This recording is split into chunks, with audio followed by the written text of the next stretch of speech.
Missing the ground. If you want to visit space for more than a couple of minutes, you'll need to get to orbit. An object is in orbit when it's moving sideways so quickly that even as gravity causes it to fall, it keeps missing the ground. As long as that object isn't slowed down by anything, it follows the same path every time it goes around the body it's orbiting, forever. If that object is a Kerbal, it is recommended that they bring lots of snacks. So since your goal is to move horizontally at a high speed, why not launch sideways? On Kerbin, the atmosphere is like a thick soup. You waste a lot of fuel trying to fly through it horizontally. By launching vertically, you cut through the thickest part of the atmosphere as quick as possible. Most orbital rockets begin tilting toward the horizon soon after they leave the launch pad. This maneuver, called a gravity turn, uses the planet's gravity to turn the ship and reduces the amount of fuel needed to achieve a stable orbit. When launching near the equator, your gravity turns should point toward the east, since your vehicle gets a free boost from the planet's rotation. Thanks, planet! Once a vehicle is moving quickly enough that its arc will take it above the atmosphere, it shuts down its engines and coasts to space. Once it nears the top of that arc, the vehicle needs to fire its engines a second time to keep itself from falling back down to the planet. Doing this turns that arc into a nice big circle. Congratulations! You've missed the ground.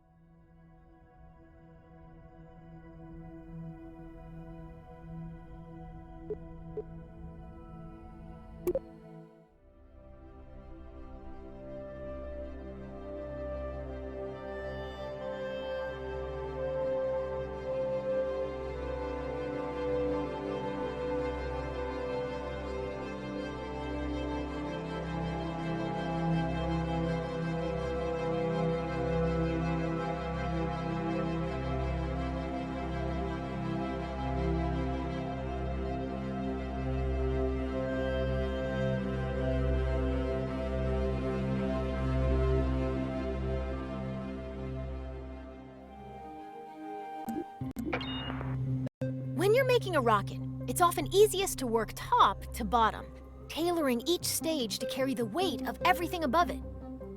To give you a head start, I've already placed an upper stage, perfect for maneuvering in the vacuum of space. It could use another, more powerful stage to push it up to space from Kerbin's surface. Let's turn this vehicle into a multi-stage rocket.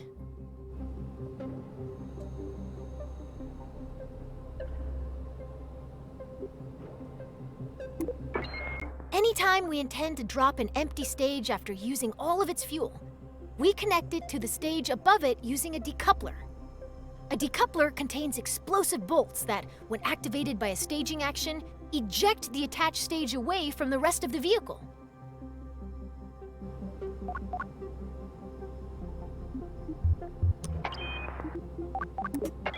Add that decoupler to the bottom of your rocket. We need to attach a larger, more powerful lower stage to the bottom of your rocket. To keep things simple, I've whipped up a new lower stage in another workspace. You can bring saved vehicles and other sub-assemblies into an in-progress workspace by merging it. Let's merge my lower stage into this VAB workspace.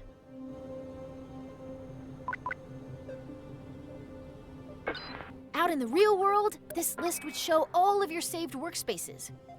Here in the simulator, now that the lower stage is, select the lower stage and connect it to the decoupler beneath the upper stage to create a single two-stage rocket.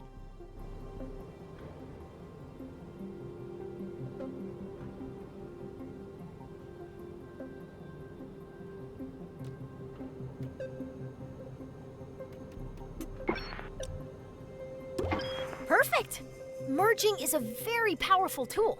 Anytime you want to reuse a particular booster, lander, or other element from an existing rocket, merging saves you the hassle of making the same thing over and over.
Space rockets sometimes need an extra boost. In a rare case of rocket scientists naming something well, these additional rocket engines are called boosters. Boosters are attached to the sides of a vehicle to keep them out of the way of the main engines. Solid fuel rockets make great boosters. They produce a very high thrust for a short time. Let's attach some boosters to the sides of your vehicle.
We'll start by attaching 4 radial decouplers that will eject the spent boosters when they're empty. To make sure that these decouplers are evenly spaced and aligned with one another, you'll be using the symmetry tool.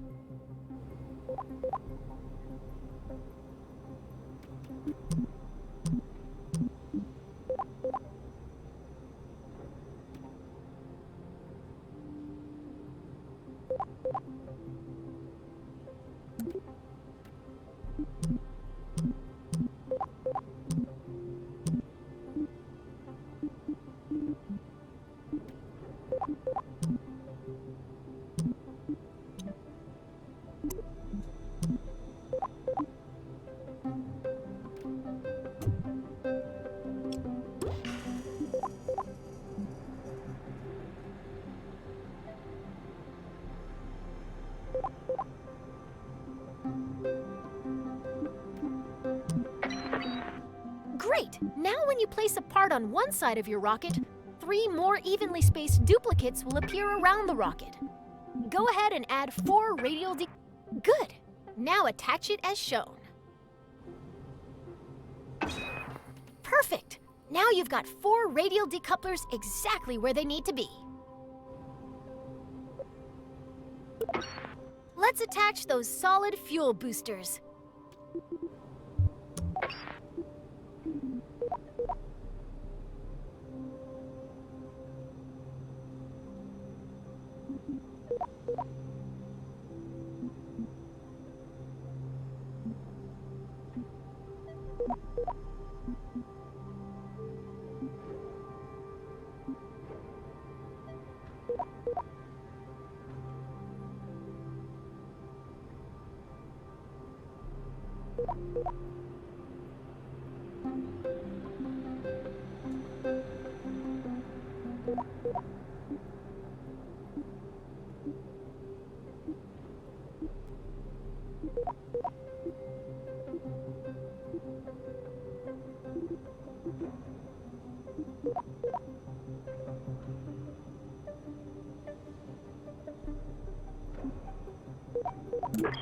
Since you're still in 4x symmetry mode, Simply attach this booster to one of the decouplers you just placed.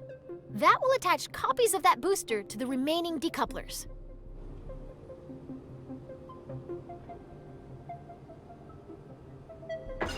Great job! You've finished your orbital rocket. You can symmetrically place up to 8 parts at once, a feat that could until now only be achieved by certain sea creatures.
Before you launch a rocket, you need to plan the order of your staging events. Nobody wants to start out their flight by popping their parachute, right? Most parts that can be staged are automatically assigned to stages. Their activation order can be seen in the staging stack. You can change when staging events occur by moving them between stages. You can also add, remove, and reorder stages. Best of all, you can do this in both the VAB and in flight.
The staging order begins at the bottom of the staging stack.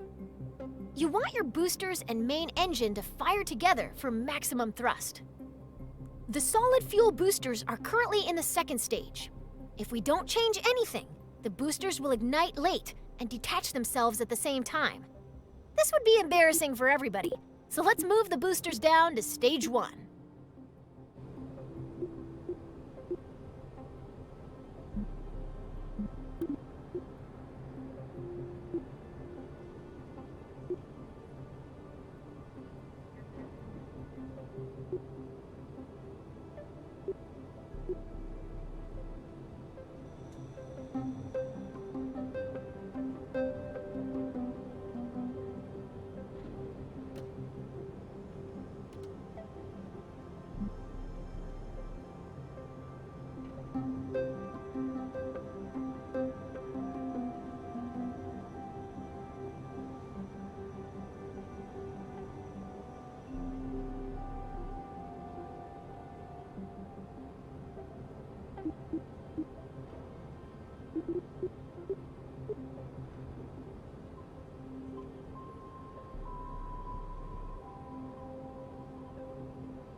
Your solid fuel boosters burn very hard and very fast, so they will run out of fuel first. Even though your main engine and boosters will activate at the same time, you want to drop the empty boosters before you drop your main engine. You'll add a new stage above stage 1 to do one thing. Activate the radial decouplers to jettison your spent boosters.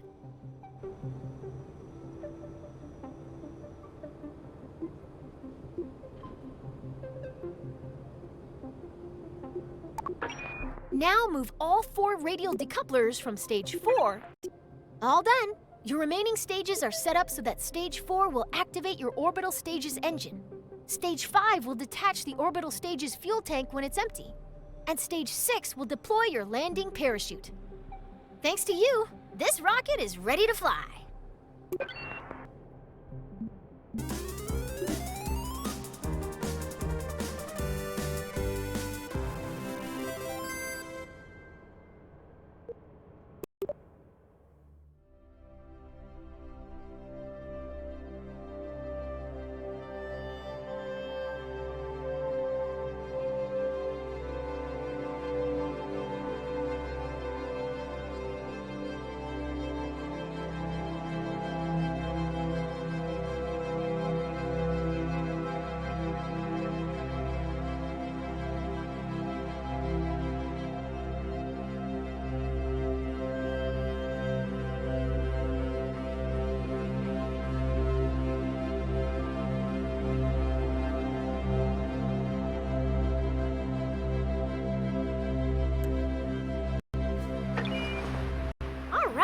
We're ready to light this candle.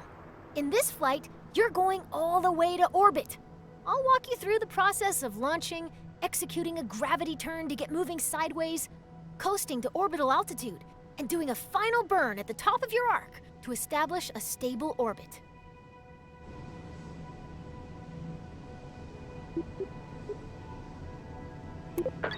Before we begin, let's talk about the nav ball. The nav ball shows your vehicle's orientation relative to the horizon. The blue half of the ball represents the sky, and the brown half represents the ground. The level indicator at the center shows your vehicle's orientation. When you turn, the ball turns. When you roll, the ball rolls. Assuming you want your rocket pointed at the sky, you'll want to see lots of blue on the nav ball. If you get confused, remember this rhyme. If the nav ball's brown, you're going down.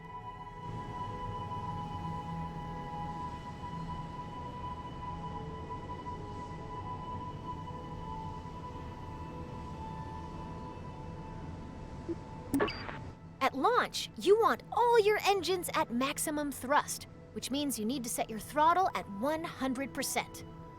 Your solid fuel boosters are way ahead of you on this. They have no setting other than full throttle, and they can't be shut off once they're lit. Once you hit the go button, they'll go full tilt until they run out of fuel. Still, your main engine's throttle is in your... You can see your main throttle here. Left shift gradually increases your throttle. Left control gradually decreases your throttle. Z and X instantly set your throttle to 100 or 0% respectively. Your fuel levels are visible within the staging stack. Right now, you can see that your main engine and 4 boosters are all topped off and ready to rumble. It's time to go. At the start, all you need to do is fly straight up. I'll check back in with you once those boosters are empty. Good luck!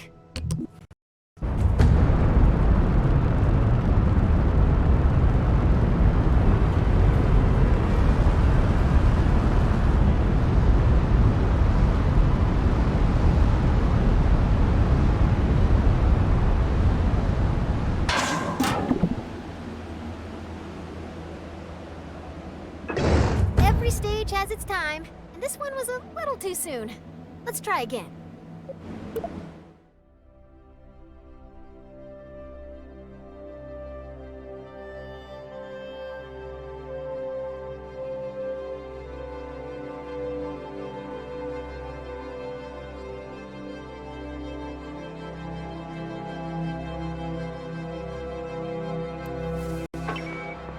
All right, we're ready to light this candle. In this flight, you're going all the way to orbit. Before we begin, let's talk about At launch, you want all your engines at max. You can see your main throttle here. Left shift gradually increases your throttle. Left control gradually decreases your throttle. Z and X instantly set your throttle to 100 or 0% respectively. Left click on the throttle will set its level where you clicked.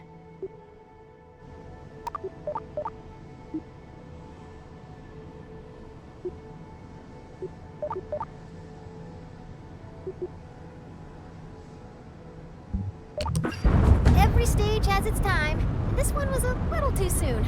Let's try again.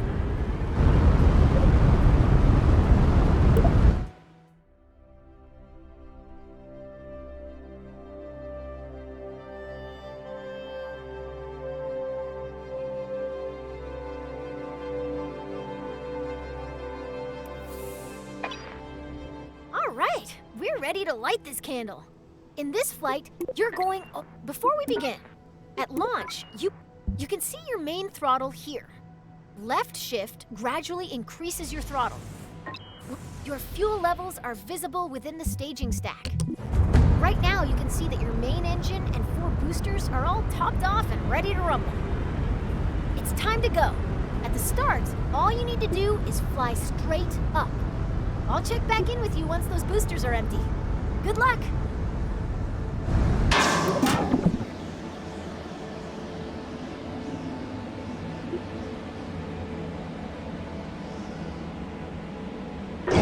Every stage has its time, and this one was a little too soon.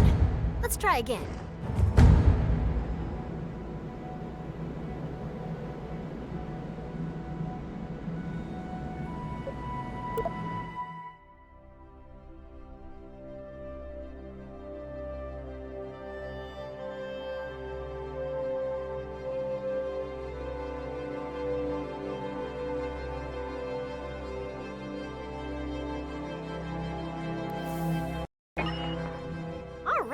We're ready to light this candle. In this flight, you're going... Before we begin, at launch, you can see your main throttle here. Left shift gradually increase... Your fuel levels are visible within the staging stack. Right now, you can see that your main engine and 4 boosters are all topped off and ready to rumble. It's time to go. At the start, all you need to do is fly straight up. I'll check back in with you once those boosters are empty. Good luck!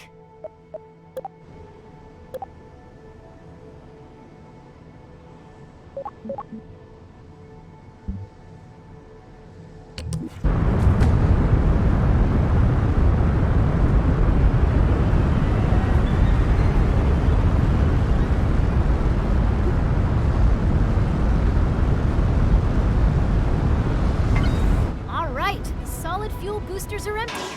Let's drop them. It's time to start your gravity turn. A gravity turn uses the pull of the planet's gravity to help bend your vertical ascent into a horizontal arc. It's the first step to entering orbit. For our first flight to orbit, we're going to start our gravity turn up to where the air is thin, at an altitude of around 10,000 meters. To show you where to aim your rocket, I've placed a target marker on your nav ball.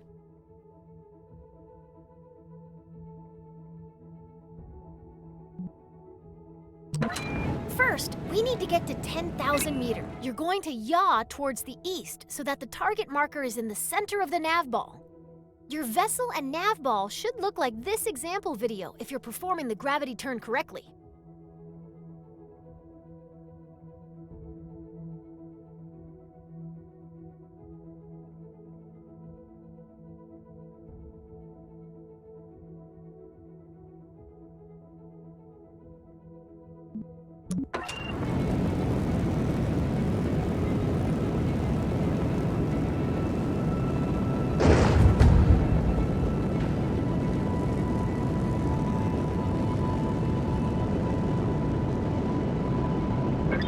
Way to make Kerbin's gravity work for you. You're now on track to establish an orbit.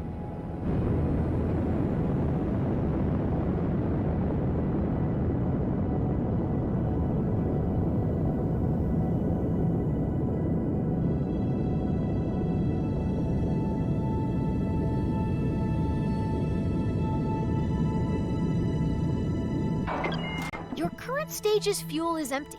Let's drop it and activate your deep space engine.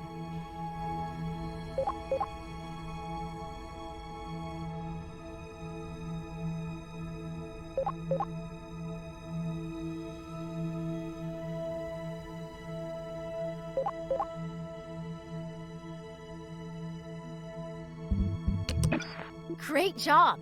Your rocket is on its way to orbit. As you gain experience, you can make your gravity turns more efficient by starting to tilt your rocket soon after liftoff. Adjusting course with a series of small corrections instead of one big one will leave you with a lot more fuel when you get to orbit. Turning immediately after launch requires a very stable rocket, so if you ever have trouble keeping the pointy end up, you can try the simplified wait and turn method we use today.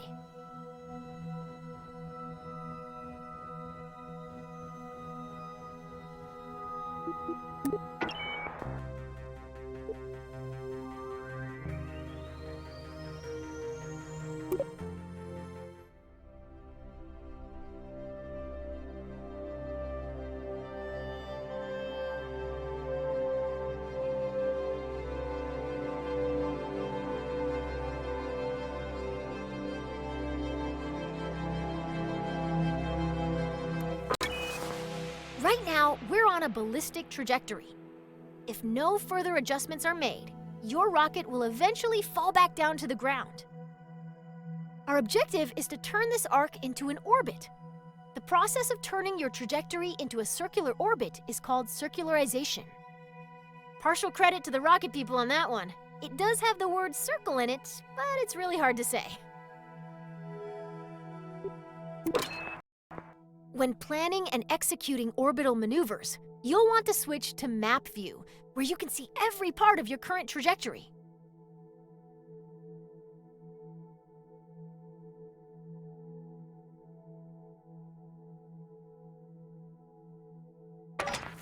The blue arc passing through your vehicle is its current trajectory, the path your rocket will follow if you don't touch the controls anymore. Our goal is to make that arc into a circular orbit.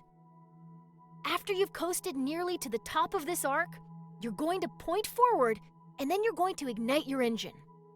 If you time this burn right, you'll never quite get to the top of the arc, as it'll keep widening in front of you until it wraps all the way around the planet.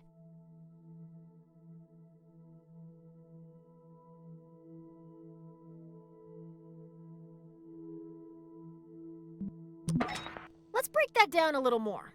The top of your arc has a helpful tag in map view. It's called the apoapsis, abbreviated as AP. You're going to max out your throttle before you pass this point.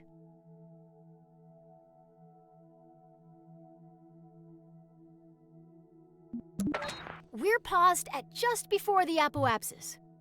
We want to go faster in the direction we're already moving, so you're all lined up and ready to go. The next step is to go max throttle. It can take time for your arc to fully expand into an orbit. If you look closely at where your trajectory meets, once your trajectory reaches all the way around the planet, you'll see another marker on your orbit. This is the periapsis, or PE, the lowest point in your orbit. It'll always live on the opposite side of your orbit from the apoapsis, or highest point. By burning prograde near your apoapsis, you increase the altitude of your periapsis, the lowest point on your orbit.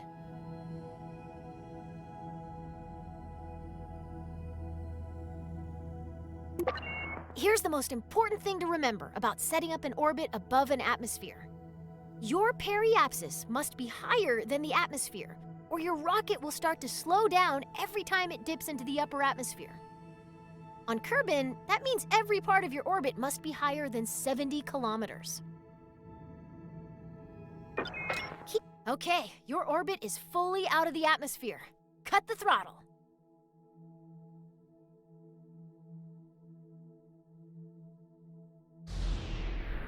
You did it! You're in orbit! This is when I'd usually tell you to look under your seat in the simulator, where you'd find a delicious celebratory treat. Sadly, since the vending machine in the astrodynamics lab broke down, it has gotten very difficult to hide snacks anywhere at KSC. Feel free to take a moment to admire your first orbit. In a way, you've given yourself a mind snack, which is way better than the edible kind anyway. Right? Right?